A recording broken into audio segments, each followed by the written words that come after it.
नमस्कार. जी कमेंट आलेली आहे त्या कमेंटवर व्हिडिओ बनवलेला आहे. एक कमेंट आहे की जर तुम्ही वर स्क्रीनवर दिलेली आहे ती कोणती कमेंट आहे ती, तर स्क्रीनवर जी कमेंट दिलेली आहे त्यानुसार मी हा व्हिडिओ बनवलेला आहे. तर व्हिडिओ क्रॉसपट्टी जी आहे ती क्रॉसपट्टी कशी वाढवायची आणि किती वाढवल्या कोणती कमी पडते का और कोणती जास्त होते हे दाखवलेले आहे. जर आपण अस्तरवर जर कट केले ब्लाऊज, कटोरी ब्लाऊज जर अस्तरवर कट केले आणि ज्याला अस्तर कट करताना क्रॉसपट्टी वाढवून घेण्यासाठी जर कापड शिल्लक नसेल तर आपण क्रॉसपट्टी जी दुसरी क्रॉसपट्टी 2 क्रॉसपट्ट्या काढत असते मी, म्हणजे अस्त्रला लावायला एक आणि मेन फॅब्रिकला लावायला त्यासाठी 2 काढलेले असतात, म्हणजे एकूण 4 क्रॉसपट्ट्या असतात.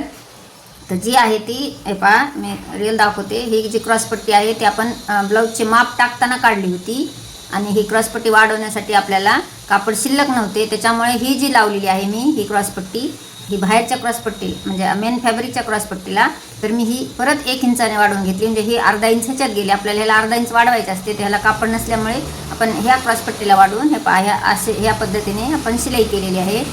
तर कधीही चूक होणार नाही, अगर चुकीचे माहिती मिळणार नाही तुम्हाला.